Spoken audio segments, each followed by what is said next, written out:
I think reasonably speaking, if you look at the energy usage of Bitcoin, it's not really an environmental problem because the energy intensity is falling by anywhere from 18 to 37% a year. It's collapsing. Michael, so it's a different thing than if it's a real energy network, it competes against buildings and land and lumber and gold. Whereas if it's a virtual energy thing, it competes against other virtual metaverses and virtual software companies. And ultimately, those two battles are different battles, not the same battle.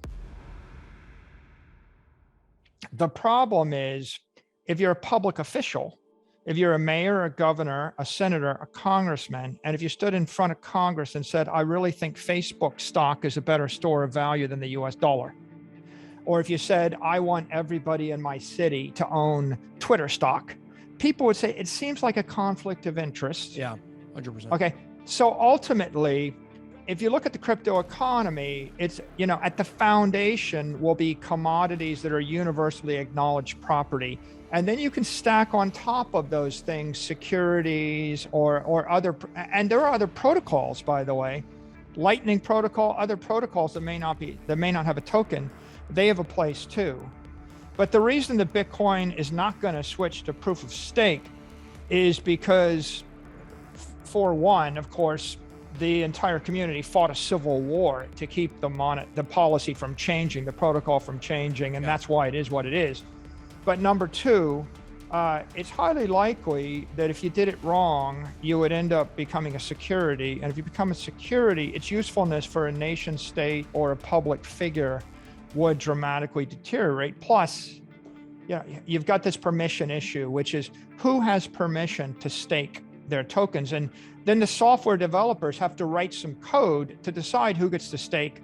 And the problem with software code that controls who can do this is that someone writes the software. Yeah. And then the issue is who writes the software. So it would drive the thing into chaos. So I don't think politically it will ever happen. I think that the real hardcore environmentalists aren't really focused on this. I think it's a fringe set of environmental movements that might be encouraged by certain crypto entrepreneurs to focus on this. 99.95% of the carbon emissions in the world come from something other than Bitcoin energy usage. So ultimately, the hardcore environmentalists are going to target cars and airplanes and buildings. And, if you've seen those islands in China where they built like 50 skyscrapers that were empty and then they demolished them all, that's an example of a real climate problem, overbuilding and destroying.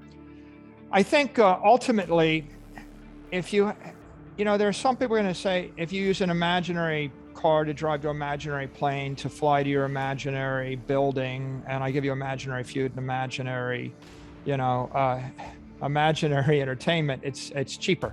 And that's the metaverse model, right? Yeah. And look, the truth is, I can Zoom to you and we're having a Zoom meeting and that's a lot more efficient than flying, but I don't think we're going to eliminate buildings and healthcare and cars and planes in the real world. I think ultimately that there's stuff for the universe and there's stuff for the metaverse.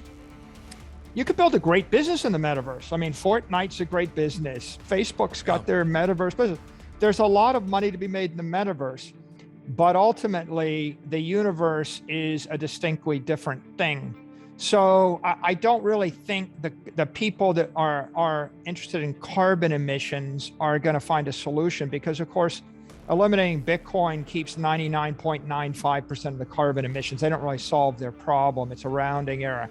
And the people that are concerned about energy usage don't really solve their problem either because 99.9% of energy usage is not Bitcoin, and Bitcoin energy usage is falling 18% a year or more because of the protocol.